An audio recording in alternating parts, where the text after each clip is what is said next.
Hello, my fellow Americans, and the people who brought me to the dance, the Lavarians.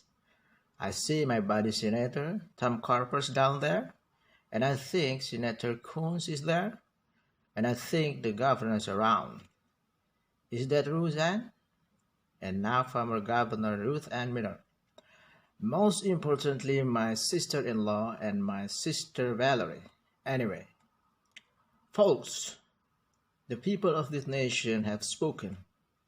They have delivered us a clear victory, a convincing victory for we the people. We have won with the most votes ever cast for a presidential ticket in the history of the nation, 74 million. Well, I must admit it surprised me. Tonight, we have seen all over the nation, all cities in all parts of the country, indeed across the world, an outpouring of joy, of hope, renewed faith, and tomorrow bring a better day. I'm humbled by the trust and confidence you have placed in me.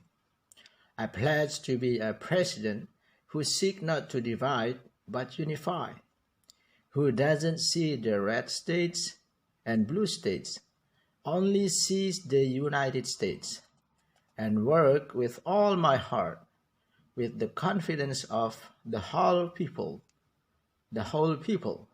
to win the confidence of all of you. For that it was America, I believe, is about. It is about people.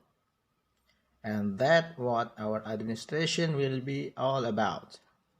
I sought this office to restore the soul of America, to rebuild the backbone of this nation, the middle class, and to make America respected around the world again, and to unite us here at home. It is the honor of my lifetime that so many millions of Americans have voted for that vision. And now the work of making that vision is real. It is a task, the task of our time. Folks, as I said many times before, I am Jules' husband, and I would not be here without her love and tireless support of Jules, and my son Hunter and Ashley, my daughter, and all of our grandchildren and their spouses and all of our family. They are my heart. Jill is a mom, a military mom, an educator. She has dedicated her life to education. But teaching is not just what she does. It is who she is. For American educators, this is a great day for you all. You are going to have one of your own in the White House. And Jill is going to make a great First Lady. I am so proud of her, and I will have the honor of serving with a fantastic Vice President who you just heard from, Kamala Harris, who makes history as the first woman, first black woman, the first woman from South Asian descent, the first daughter of immigrants ever elected in this country. Don't tell me it is not possible in the United States. It is long overdue, and we are reminded tonight of those who fought so hard for so many years to make this happen. But once again, America has bent the arc of the moral universe more toward justice. Kamala, Dodd, like or not, you are family. You have become an honorary Biden. There is no way out. To all those of you who volunteered and worked the polls in the middle of this pandemic, local elected officials, you deserve a special thanks from the entire nation. To my campaign team and all the volunteers and all who gave so much of themselves to make this moment possible, I owe you, I owe you, I owe you everything. And to all those who supported us, I am proud of the campaign we built and ran. I am proud of the coalition we put together, the broadest and the most diverse coalition in history. Democrats, Republicans, Independents, Progressive, Moderates, Conservatives, young, old, urban, suburban, rural, gay, straight, transgender, white, Latino, Asian, Native Americans. I mean it, especially in those moments when this campaign was at its lowest ebb. The African American community, stand up again for me. You have always had my back, and I will have yours. I said at the outset, I wanted this campaign to represent and look like America. We have done that. Now. That is what I want the administration to look like and act like. For all of those you who voted for President Trump, I understand the disappointed tonight. I have lost a couple of times myself, but now let's give each other a chance. It is time to put away the harsh rhetoric, lower the temperature, see each other again, listen to each other again, and make progress. We have to stop treating our opponents as our enemies. They are not our enemies. They are Americans. The Bible tells us to everything. There is a season, a time to build, a time to reap, and a time to sow, and a time to heal. This is the time to heal America. Now, in this campaign is over. What is the will, people? What is our mandate? I believe it is this American have called upon us to marshal the forces of decency, the forces of fairness, to marshal the forces of science and the forces of hope in the great battle of our time, the battle to control the virus, the battle to build prosperity, the battle to secure your family's health care, the battle to achieve racial justice and root out systemic racism in this country, and the battle to save our planet by getting climate under control, the battle to restore the decency, defend democracy, and give everybody in this country a fair shot. This is all they are asking for, a fair shot. Folks, our work began with getting COVID under control. We cannot repair the economy, restore our vitality, or relive life's most precise moments, hugging our children on our birthday, weddings, graduation, all the moments that matter most of us. Until we get it under control.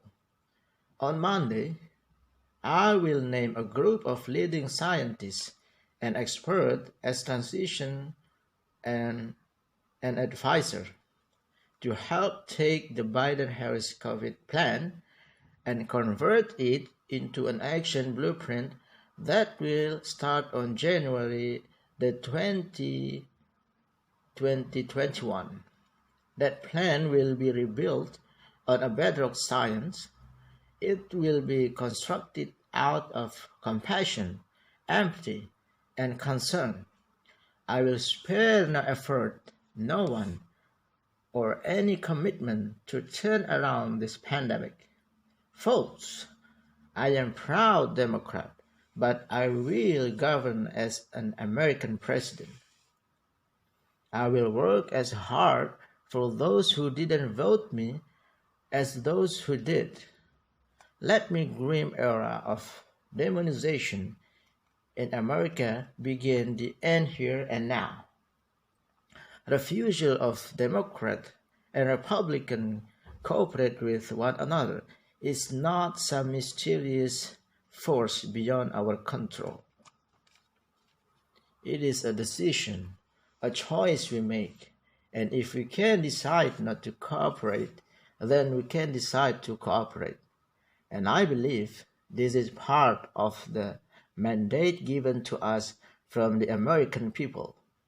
They want us to cooperate in their interests, and that is the choice I will make.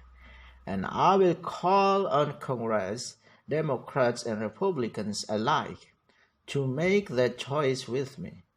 The American story is about slow yet steadily widening the opportunities in America. And make no mistake, too many dreams have been deferred for too long. We must make the promise of the country real for everybody, no matter their race, their ethnicity, their faith, their identity, or their disability. Folks, America has always been shaped by inflection points, by moments in time where we have made hard decisions about who we are and what we want to be. Lincoln in 1860 coming to save the nation. FDR in 1932 promising a Belgrade country, a New Deal. JFK in 1960 pledging a new frontier, and 12 years ago when Barack Obama made history and told us, yes, we can. Well, folks, we stand an inflection point. We have an opportunity to defeat despair, to build a nation of prosperity and purpose. We can do it. I know we can. We have long talked about the battle for the soul of America. We must restore the soul of America. Our nation is shaped by the constant battle between our better angels and our darkest impulses. And what presidents say in this battle matters. It is time for our better angels to prevail.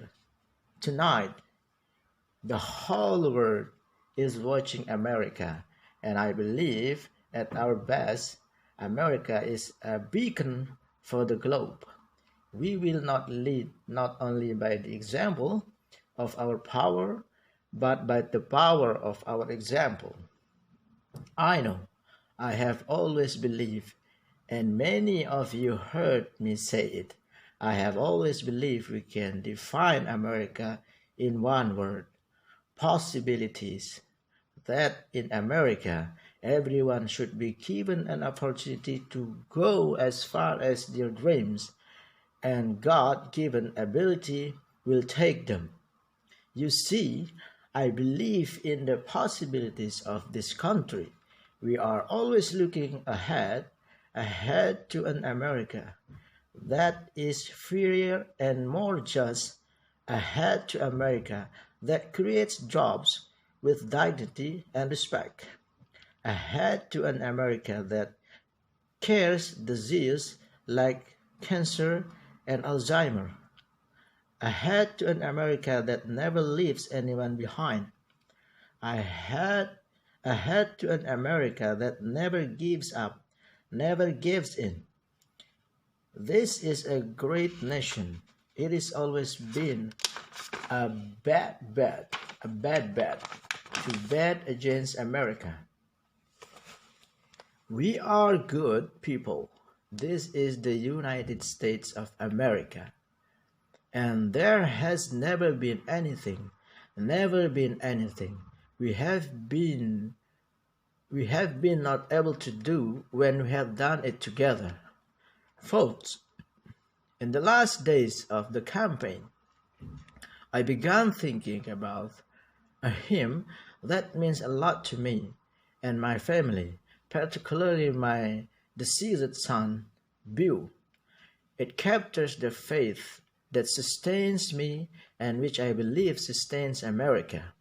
And I hope it can provide some comfort and solace the 230,000 Americans who have lost a loved one due to this terrible virus this year. My heart goes to each and every one of you. Hopefully, this hymn gives you solace as well. And it goes like this. And he will rise you up on eagle's wings, bear you on the breath of down, and make you just shine like the sun, and hold you in the palm of his hand. And now together, on eagle's wing, we embark at the work that God and history have called upon us to do. With all full heart and steady hands, with faith in America and in each other, with love of country, a thirst for justice, let us be the nation that we know we can be, a nation united, a nation strength one, a nation healed, the United States of America. Ladies and gentlemen, there has never been anything we have tried and not been able to do. So remember, as my grandpappy said, when I walked out of his home when I was a kid up in Scranton, he said, "Joe, keep the faith." And our grandmother, whom she was alive, when she was alive, she yelled, no, Joe, spread it. Spread the faith. God love you all. May God bless America, and may God protect our troops. Thank you, thank you, thank you.